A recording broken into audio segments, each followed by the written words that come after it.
Hey everyone, Jake here for American Muscle, and in this video we're taking a look at these adjustable rear upper camber arms fitting 2011 to 2023 Challengers. Getting your alignment right is absolutely critical for ride quality, handling, and the overall longevity of your vehicle. This kit is going to give you plenty of adjustability to get your Challenger aligned exactly the way you want it and the car dialed in to suit your needs. Whether we're talking about a daily driver, a lower race car, or anything in between, these will give you the flexibility you need without breaking the bank. Challengers, by their nature, have a bit of negative camber built into their suspension. If you're not familiar with the term, camber is the angle at which your wheel and tires sit in reference to the body. Negative camber, which is the most common, means that if you're looking at the car straight on, tops of the wheels are going to point in toward the car. Positive camber is the opposite, bottom of the wheel is tilted in. Now, positive camber is just, well, it's not really helpful in most cases, especially not on a performance car. However, negative camber can be, as when you huck the car into a corner, the suspension loads up, and more of your tire is then going to come into contact with the road. And like most things in life, camber angle is a compromise. Too much and you'll have great in-corner grip, but straight line stability will be compromised and you'll chew through rear tires. Not enough, and you'll run into stability issues when turning at speed. Now, Challengers in factory form don't have a way to adjust the rear camber, which is where these guys come in. So these are effectively going to take the place of your stock rear upper control arms, and they can be adjusted to dial in exactly the amount of camber that you want or need. So if you're lowering your car or you've already done that, this is definitely something you'll want to pick up, as it's going to help correct for excessive negative camber angles and avoid all that stuff we were just talking about. Plus, you'll get a serious handling benefit, as nothing handles quite like a car with a spot-on alignment. Now, these will make things a lot easier to get dialed in, and you do get several degrees of adjustment in either direction to make sure your alignment is spot on. Also included are new hardened rubber bushings, which will allow for a lot less deflection and better response than your standard rubber bushings as well. So between the additional adjustability and the lack of deflection here, you'll get a better handling, better driving Challenger that you can enjoy in more situations. The arms themselves are made using heavy-duty tubular steel with this red powder coat over top. Now that means they're strong, they're durable, and they'll be able to resist corrosion and rust. The red color also just makes them look cool, so it's a bit of a shame that they aren't that easy to see when they're mounted up on the car.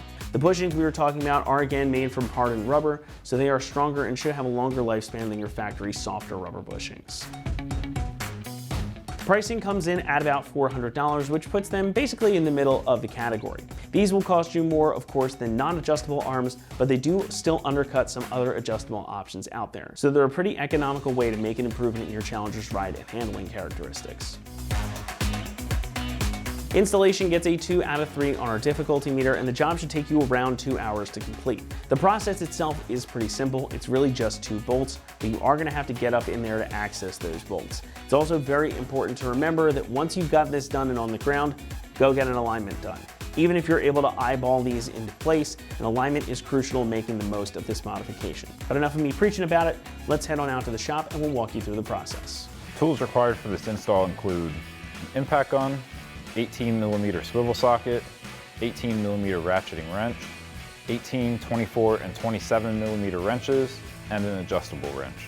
What's up guys? Today we're installing rear camber arms on our Challenger, so let's get started. So now we're going to start on our outer mount here at the top of the knuckle.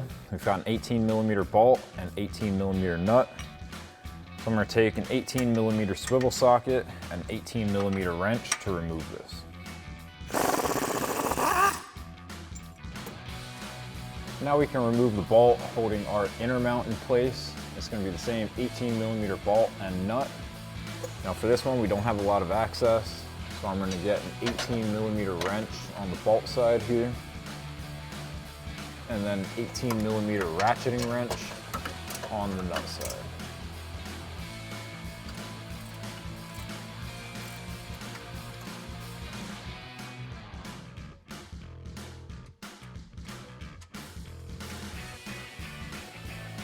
And then you slide the bolt out.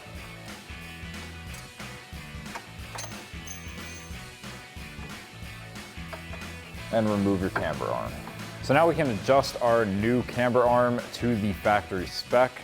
I'm going to be using the 2 bolts here to help line up the holes, and I'm just going to adjust this until it's equal to our factory arm. Now if you're lowered, you're going to need some more adjustment than that, but that'll at least get you good enough to where you can get to the alignment shop and get it fine-tuned. So I'm going to go ahead and take the back with our back bolt, slide that through both holes to line it up, And then we'll do the same thing with the front bolt. Now right now it's not lining up. So I've got 24 and 27 millimeter wrenches as well as an adjustable wrench so that we can adjust this to get it even with that hole.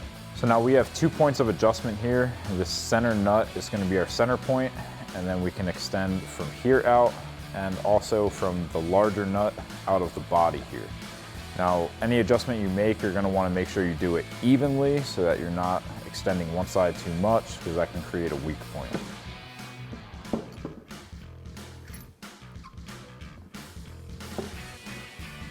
So I'm going to thread it out of the body a little bit. Still a good bit off there, so I'm going to come out of the body a little bit more. And then slide that lock nut down. And then we'll come out of the threads there. And then you can check by trying to put your bolt through. We still need to go a little bit more. And right there, our bolt goes through smoothly. So we can spin this lock nut down towards the body and then spin this lock nut down towards that center nut.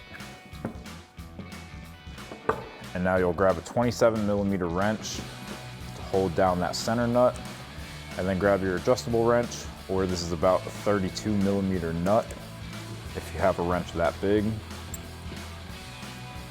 Slide that on, tighten that down against the body there.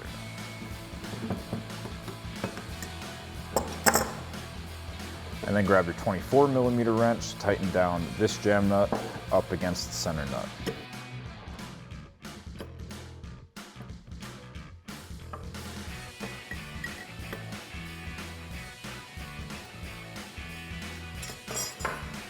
And then you slide your bolts out. Do the same exact thing for your other arm, and then we'll get these onto the Challenger. So now we can raise our camber arm up into place.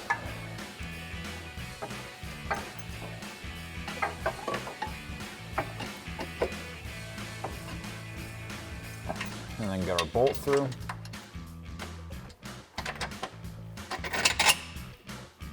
And then we can thread our nut onto the other side. And we're just gonna thread this on hand tight for now. Now we can get this connected up to our knuckle. Now I'm gonna take the bolt and put it through the knuckle first. We're almost there, but not quite lined up. So what I'm gonna do is get a hand on the rotor right underneath the caliper and kind of push up at an angle. And that's gonna rotate the knuckle slightly to get this lined up.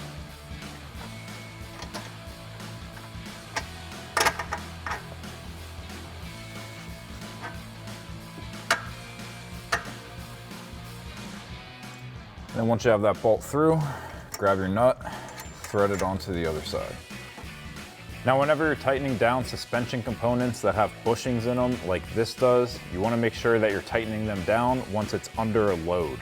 You don't want to tighten it down when it's at full droop, because then once you put it back on the ground, it's going to lift up that arm, twist the bushing, which can cause the bushing to tear or just wear out prematurely.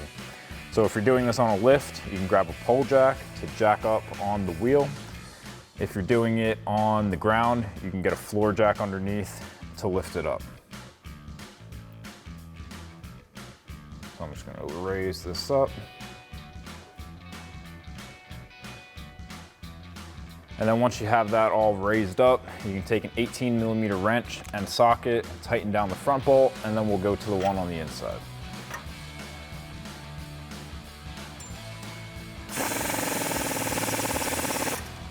And now we can go to our inner mount and take our 18 millimeter wrench and 18 millimeter ratcheting wrench and tighten this down.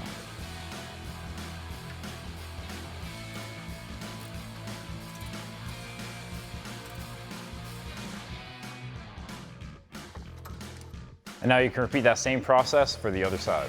So that'll wrap up this review and install of the adjustable rear upper camber arms for your 2011 to 23 Challenger. Thank you for watching, and for all things Challenger, keep it right here at AmericanMuscle.com.